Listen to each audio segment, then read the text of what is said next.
안녕하세요. 저희 도서관에 함께 하게 되신 걸 진심으로 환영합니다. 저희 도서관은 현재 국내에서 가장 큰 도서관입니다. 이것은 5호 도서관 관리자가 된 분께 드리는 안내서입니다. 부디 꼼꼼하게 읽어보시고 반드시 이 수칙을 지켜주시길 바랍니다. 해당 수칙을 어겨 발생한 모든 일에는 저희 5호 도서관에서 책임을 지지 않습니다. 1. 빨간 옷을 입은 여자아이가 7 아이들이라는 제목의 책을 찾아달라고 할 시 즉각 다른 이유를 둘러대고 그 공간을 벗어나십시오. 그런 제목의 책은 본 도서관에 현재도 차후에도 존재하지 않습니다. 2. 71번 책장을 발견했을 경우 절대 그 책장에 가까이 다가가지 마십시오. 본 도서관은 책장이 총 70번까지라는 것을 꼭 기억해 주시기 바랍니다. 3번 책장의 맨 윗칸 오른쪽 빈 곳을 채우려고 하지 마십시오. 원래 그 자리에 있던 책은 다른 곳으로 보내졌습니다. 그 자리에 책을 꽂아 넣으려고 하는 이용자를 발견했을 시 바로 이용을 중지시키고 해당 건물의 4층 담당자에게 알리시기 바랍니다. 4. CCTV로 도서관 71번 책장 구석에서 울고 있는 여성을 발견했을 경우 그냥 무시하십시오. 다시 한번 말하지만 본 도서관은 총 70개의 책장만 존재합니다. 즉, 그곳을 비추는 카메라 또한 존재하지 않습니다. 5.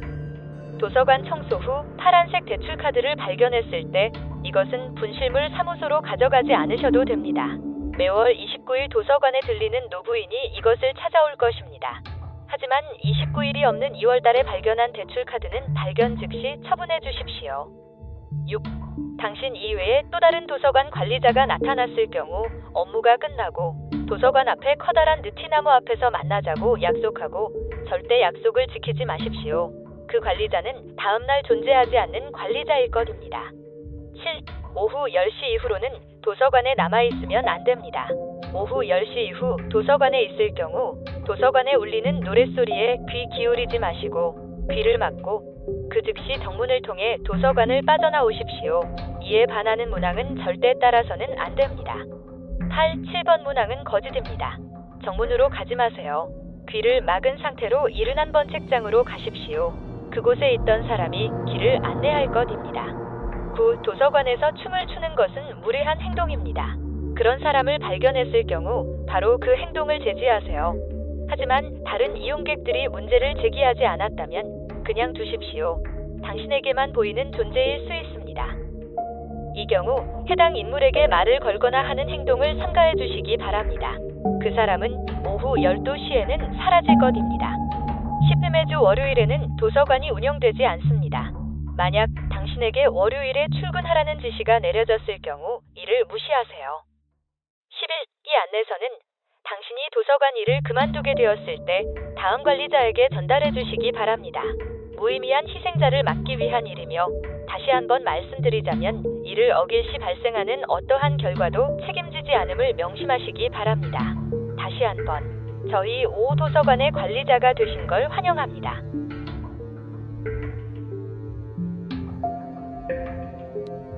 모든 입원실에는 관찰 카메라가 부착되어 있습니다. 신음소리나 울음소리가 들릴 때에는 반드시 관찰 카메라를 통해 상황을 확인 후 들어가시길 바랍니다. 이 오전 1시 21분부터 3시 47분까지는 어떤 약제도 구강 투여는 하지 않습니다. 이와 다른 투약 지시가 있을 경우 무시하십시오. 야간에 검사실에서 전화벨이 울릴 경우 먼저 로비로 나옵니다. 로비에서 들리지 않는 경우 다음 정각이 울릴 때까지 어떠한 전화도 받지 않으시길 부탁드립니다. 4. 별첨 문서 내에 받지 말아야 할 번호 리스트가 있습니다. 야간에 전화가 오면 해당 리스트를 확인한 후 받지 말아야 할 전화라면 보이스 메일로 넘어가도록 둡니다. 5. 우리 병원은 오후 10시부터 오전 7시까지 응급 환자를 받지 않습니다. 만약 야간 근무 중 고양이가 피가 섞인 구토 증상을 보이며 눈이 흐려지고 공격적인 모습을 보이고 있다며 호소하는 전화를 받을 경우에는 도움이 못 되어드려 죄송하다는 말로 일관합니다. 이때 절대로 다른 병원을 추천해서는 안 됩니다. 이후 전화를 끊고 별첨 문서에 전화 왔던 번호를 추가해 주십시오. 6. 야간 근무 중벽이 파란 화장실을 보게 된다면 즉시 건물 내 모든 등을 소등하고 모든 문을 경비 모드로 세팅한 뒤 밖으로 나오십시오. 10분 이상 지난 뒤 다시 들어가십시오.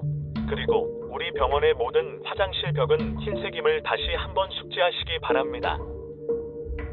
7. 안경을 쓰고 지저분한 가운을 입은 수의사가 뇌졸중으로 입원한 내부라도 리트리버의 검진을 도와달라며 말할 경우 먼저 해당 수의사의 신발을 확인해 주십시오. 만일 신발끈이 풀려 있다면 곧 가겠다고 답을 한 뒤 무조건 왼쪽에 가장 가까운 문으로 들어가 문을 잠급니다. 어떤 방인지는 상관없으며 숨소리가 들리지 않을 때까지 기다린 뒤 방을 나서십시오. 8. 복도 끝에서 검은색 대형견이 서 있을 경우 계획에서 시선을 떼지 말고 가장 가까운 문으로 천천히 뒷걸음에 들어가십시오. 절대 개를 불러선 안 되고 절대 눈을 떼서도 안 됩니다. 문이 완전히 닫혔을 때까지 절대로 눈을 떼지 마십시오. 9. 자정 전에 건물 내 모든 거울을 가리십시오. 만약 하나라도 가리지 못한 거울이 있을 경우 발견 즉시 출입문을 모두 안쪽에서 잠그고 본인 자리 책상 아래 대피하십시오. 오전 7시까지 절대 책상 아래에서 나오지 마시길 부탁드립니다. 10. 우리 병원은 어떤 경우에도 초록눈의 검은 고양이를 받지 않습니다. 병원 안에서 초록눈의 검은 고양이를 발견했을 경우 즉시 리셉션에 기록된 긴급 구조 번호로 전화하여 도움을 청합니다. 11. 마지막으로 야간 근무가 끝나고 귀가 후 근무 중 다친 기억이 없음에도 몸에 상처나 멍이 있는 경우 보통 3시간 이내에 사라질 것이므로 걱정하지 않으셔도 됩니다. 3시간이 지난 후에도 육안으로 식별 가능한 수준의 상처가 있는 경우 상처 부위에 바셀린을 두껍게 도포하여 질식사를 유도하십시오. 다시 한번 입사를 축하드리며 앞으로 오랫동안 함께하시길 바랍니다.